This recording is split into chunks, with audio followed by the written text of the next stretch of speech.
जय हिंद दोस्तों, थे आपके अपने चैनल प्रियदर्शी पथ पर। आप सभी लोगों को पता होगा कि ब्रह्मास्त्र 3.0 कुमार गौरव सर का बैच चल रहा है। देखिए क्या सीरीज हमारा चल रहा था। हम लोगों ने यूरोप महाद्वीप पढ़ रहे थे। क्या पढ़ रहे थे? यूरोप महाद्वीप के बारे में। देखो वीडियो तो 12 होगा और ये हमारा पार्ट 3 होगा किसका? यूरोप महाद्वीप का।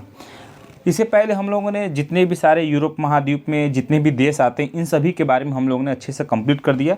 अगर आप पार्ट 1 पार्ट 2 नहीं देखें तो आप प्लीज़ जाकर उसे देख लीजिए अच्छे से। ठीक है, चलिए स्टार्ट करते हैं। आज हम क्या हमारा है पर्वत के बारे में। कौन कौन से पर्वत कहाँ पाए जाते हैं ये देखते हैं। इधर से स्टार्ट करते हैं हम लोग ऊपर से। ये हमारा कौन सा है? नॉर्वे प्लस स्वीडन देश। ठीक है, तो यहाँ पर कौन से पर्वत पाए जाते हैं? देख तो स्कैंडिनेवियन पर्वत, यहाँ पर एक जोलोन पर्वत, इसी के पास में ही। ठीक है, स्कैंडिनेवियन पर्वत के पास में कौन सा पर्वत है? जोलोन पर्वत है। यहाँ पर आता है यूके।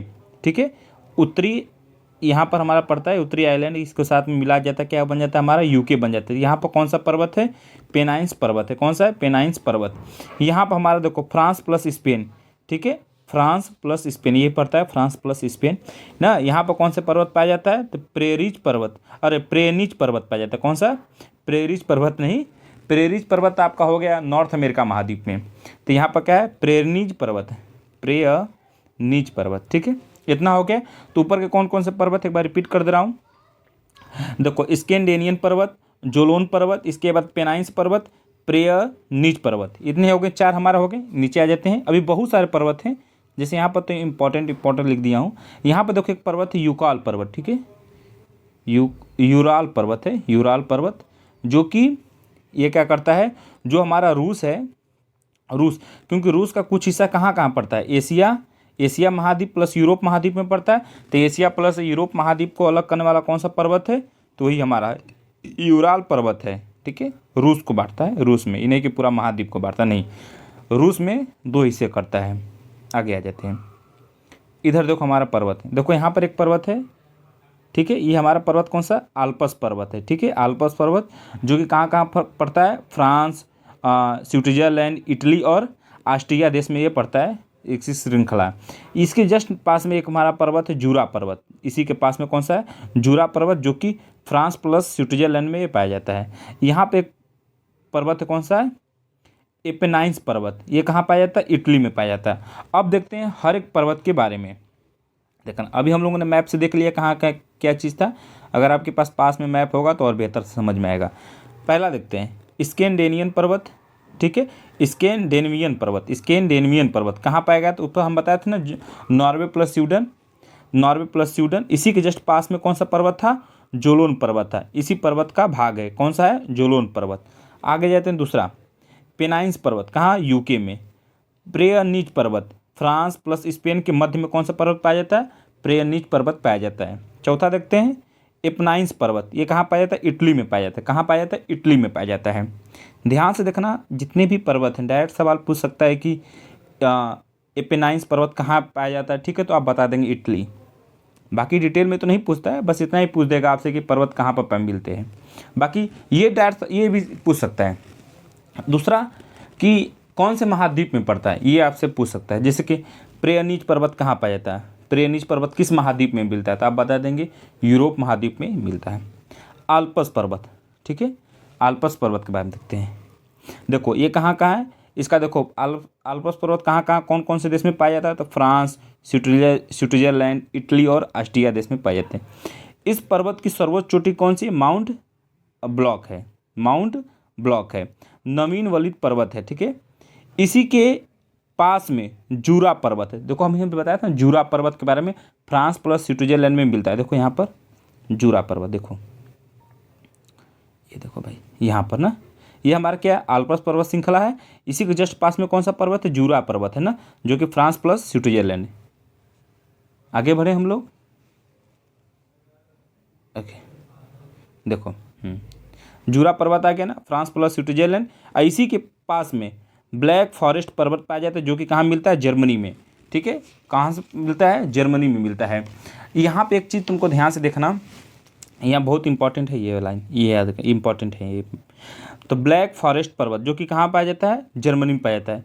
इसे ब्लैक माउंटेन भी कहते हैं। ब्लैक माउंटेन किसे कहते हैं?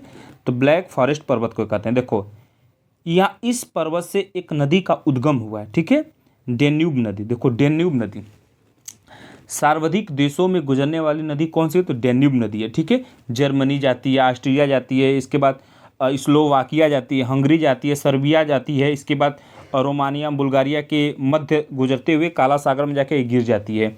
भाई बहुत इंपॉर्टेंट है, अगर आपसे पूछे कि डेन्यूब नदी का उद्गम कहाँ है तो बताएंगे ब्लैक फॉरेस्ट पर्वत में। ये कहाँ पाया जाता है, कौन से देश में पाया जाता है, तो आप बताएंगे जर्मनी। इंपॉर्टेंट है, देखो अभी आगे हम बताएंगे नदी के बारे में, देखो आएगा तुरंत। बाल्कन पर्वत जो कि सर्बिया प्लस बुल्गारिया में मिलता है। कॉकेसस पर्वत ये कहाँ पड़ता है, एरिया करें, एशिया और यूरोप के मध्य सीमा कौन सा पर्वत करता है, तो कॉकेसस पर्वत करता है। आगे देखो कहाँ, जॉर्जिया, आर्मेनिया, अजरबैजान। इसकी सर्वोच्च चोटी कौन सी, माउंट अल्ब्रस है, ठीक है। यूरोप महाद्वीप की सर्वोच्च चोटी कौन सी, तो माउंट अल्ब्रस है। बहुत इंपॉर्टेंट हो गया भाई, ठीक है। आगे देते हैं यूराल पर्वत। देखो अभी यूराल पर्वत के बारे में बताया था ना, रूस को 2 हिस्सों में बांटता है। यूराल पर्वत कहाँ, रूस में। एशिया यूरोप की सीमा करता है, यहाँ पर लॉ एस्क मिलता है। यूराल नदी का उद्गम इसी पर्वत से हुआ है। आगे थे नदी, देखो आ गया ना, अब देखना नदी। इन सभी नदी में 2-3 नदी बहुत इंपॉर्टेंट है, अक्सर देखना अभी बता दूंगा। विस्तुला नदी पोलैंड की राजधानी वार्सा इसी नदी के किनारे बसा है। ओडर नदी पोलैंड और जर्मनी के मध्य सीमा साझा करता है, कौन सा, ओडर नदी। अल्ब नदी जर्मनी में पाया जाता है, इसकी सहायक नदी कौन सी, सिप्री है, ठीक है। कौन सी, सिप्री है। देखो इसी पर बर्लिन स्थित है। बर्लिन किसका है, तो जर्मनी की राजधानी कौन सी है, बर्लिन। तो बर्लिन किस नदी के किनारे बसा है, तो सिप्री नदी के। और सिप्री नदी किसकी सहायक नदी है, तो अल्ब नदी की। अल्ब नदी कहाँ मिलता है, जर्मनी। देखो बस घुमाया है, ठीक है। अल्ब नदी जर्मनी की राजधानी क्या है, बर्लिन। इसी की सहायक नदी पर यह बसा है। तो अल्ब नदी की सहायक नदी कौन सी है, सिप्री। और सिप्री नदी की स्थित कौन सा शहर बसा है, तो बर्लिन। बर्लिन क्या है, जर्मनी का राजधानी है। आ जाते हैं चौथा, राइन नदी, ठीक है। देखो राइन नदी आ गया ना, इसका उद्गम स्विट्जरलैंड से होता है, फिर इसके बाद जर्मनी में जाता है, जर्मनी के बॉर्न शहर से। देखो बॉर्न शहर बहुत इंपॉर्टेंट है, देखना बॉर्न शहर, ठीक है। तो पहले कहाँ से उद्गम हुआ, स्विट्जरलैंड, इसके बाद गया जर्मनी, जर्मनी के बॉर्न शहर, इसके बाद जाता है नीदरलैंड पर इसी नदी के किनारे रोटरडम बंदरगाह है, ठीक है। कौन सा है, रोटरडम बंदरगाह है। आगे विश्व की सबसे व्यस्तम नदी कौन सी है, तो राइन नदी है। इसका समापन कहाँ है, उत्तरी सागर में जाके गिर जाता है, ठीक है। कहाँ से निकला, स्विट्जरलैंड से, और कहाँ जाके गिर गया, उत्तरी सागर में गिर गया। आगे देखो यहाँ पर एक चीज़ हमने बताया था ना कि बॉर्न शहर याद कर लेना, बॉर्न शहर। देखो UNFCCC यानी कि UN फ्रेमवर्क है ना, कंपनसेशन टू क्लाइमेट चेंज का मुख्यालय कहाँ पर है, तो बॉर्न में है, जो कि जर्मनी में पड़ता है। इसकी स्थापना कब किया गया था, 1994 में किया गया था। कॉप, इसकी जो बैठक होती है उसे बोला जाता है कॉप, ठीक है। कि बैठक कहाँ पर हुआ था, बर्लिन, जो कि जर्मनी में पड़ता है, यहीं पर हुआ था, ठीक है। बॉर्न शहर कहाँ पड़ता है, जर्मनी में पड़ता है, बस इतना याद कर लेना भाई, ठीक है। हेडक्वार्टर इसमें किसका है, तो UN framework compensation to climate change का मुख्यालय यहीं पर है। आ जाते हैं रूहर क्षेत्र, जर्मनी में विश्व का काला प्रदेश कहा जाता है। जर्मनी में एक क्षेत्र है रूहर क्षेत्र, इसे कहा जाता है विश्व का काला प्रदेश कहा जाता है। अब देखते हैं थेम्स नदी के किनारे कौन सा, लंदन बसा है। सी नदी के पेरिस, रॉन नदी लियोन्स, टाइबर नदी रोम, पो नदी इटली की गंगा कहते हैं। देखो जो पो नदी है इटली की गंगा नदी कहते हैं इसे, पो नदी को। नीपर नदी कीव शहर बसा है, ठीक है, कीव शहर। ओल्गा नदी रूस में पड़ता है, जो कि यूरोप की सबसे लंबी नदी कौन सी है, ओल्गा नदी है। अब आ गया ना हमारा डेन्यूब नदी, देखना है आप, हमने बताया था ना पर्वत में ब्लैक फॉरेस्ट पर्वत जो कि जर्मनी में पड़ता है, इसी पर्वत से डेन्यूब नदी का उद्गम हुआ है। कहाँ ये पर्वत पाया जाता है, जर्मनी में पाया जाता है। देखना डेन्यूब नदी सर्वाधिक देशों से गुजरने वाली नदी कौन सी, डेन्यूब नदी। ये देखो हमारा क्या है, ब्लैक फॉरेस्ट पर्वत है, इसी नदी से इसका उद्गम हुआ है। ये कहाँ मिलता है, जर्मनी में मिलता है। इसी नदी से इसका उद्गम होता है, जाकर कहाँ गिर जाता है, काला सागर में गिर जाता है। अब हम देखते हैं कि डेन्यूब नदी किन किन देशों से होकर गुजरते फिर काला सागर में जाकर गिर जाती है। ध्यान देखना यहाँ पर, ये हमारा क्या होगा, जर्मनी, जर्मनी के ब्लैक फॉरेस्ट से उद्गम हुआ इसका। इसके बाद ऑस्ट्रिया चला गया। इसके बाद हमारा कहाँ चला गया, स्लोवाकिया में चला गया। स्लोवाकिया के ब्रातिस्लावा, यहाँ पर वियना। देखो इन सभी राजधानी, ऑस्ट्रिया की राजधानी क्या है, वियना। स्लोवाकिया की राजधानी क्या है, ब्रातिस्लावा। इसके बाद हंगरी चला गया, हंगरी के बुडापेस्ट। इसके बाद हमारा चला गया सर्बिया, सर्बिया के। इसके बाद हमारा बेलग्रेड। इसके बाद हमारा चल गया रोमानिया और बुल्गारिया जो देश है उसके मध्य से गुजरते हुए काला सागर में जाकर गिर गया। ठीक है, कौन कौन से देश से गुजरे एक बार देखिए। हाई जो है इधर वियना, ब्रातिस्लावा, बुडापेस्ट और बेलग्रेड, ये सब क्या है, राजधानी है। ठीक है, इन सभी राजधानी के पास में ही ये नदी गुजरती है। यहाँ फिर से एक बात देखते हैं भाई, बहुत ही इंपॉर्टेंट नदी है डेन्यूब नदी। किस महाद्वीप में पड़ता है, तो आप बता देंगे यूरोप महाद्वीप में। कहाँ से इसका उद्गम हुआ है, तो आप बता देंगे जर्मनी के ब्लैक फॉरेस्ट पर्वत से इसका उद्गम हुआ है और काला सागर में जाकर गिर गया है। सर्वाधिक देशों से गुजरने वाली नदी कौन सी है, डेन्यूब नदी है। Germany, Austria, Slovakia, Hungary, Serbia, इसके बाद रोमानिया, बुल्गारिया के मध्य सीमा लगाते हुए काला सागर में जाकर गिर गए। देखो इसी नदी को ग्रीन रिवर नदी भी कहते हैं। ठीक है, हंगरी, देखो यहाँ पर हंगरी है ना, देखो इसी नदी के पास में एक घास का मैदान है, तो जिसे बुलाता है पुस्ताज घास का मैदान। पुस्ताज घास का मैदान कहाँ मिलता है, तो आप बता देंगे हंगरी में। आ जाते हैं, हमारा क्या पर्वत और नदी कंप्लीट हो गया। अब देखते हैं इंडस्ट्री, मतलब यूरोप महाद्वीप में इंडस्ट्री जो इम्पोर्टेंट है उसके बारे में जान जाते हैं। मैनचेस्टर जो कि यूके में पड़ता है, सूती वस्त्र का उद्योग यहीं पर है। बर्मिंघम यूके, लो इस्पात, मिलान इटली में पड़ता है, सूती वस्त्र के लिए फैक्ट्री है।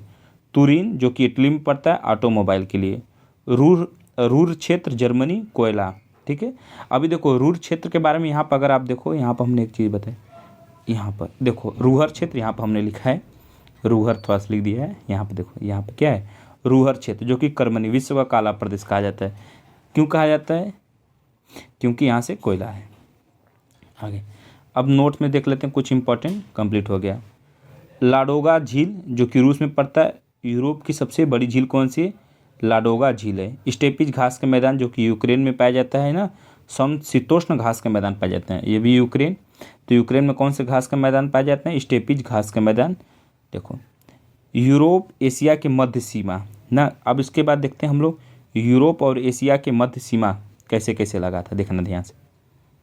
तुर्की, नीचे से देखता हूँ, इधर हमारा क्या पड़ता है, तुर्की। ठीक है, तुर्की के बाद हमारा काला सागर, कॉकेशियन पर्वत। अभी हमने कॉकेशियन पर्वत के बारे में बताया था ना कि मध्य सीमा लगाता है। कॉकेशियन पर्वत के बाद हमारा कैस्पियन सागर। इसके बाद यूराल नदी, यूराल नदी आपको पता है यूराल पर्वत से ही निकलता है। ये हमारा क्या होता है, अगर देखोगे इस तरह देखोगे, ये हमारा क्या पड़ जाता है, यूरोप पड़ जाता है।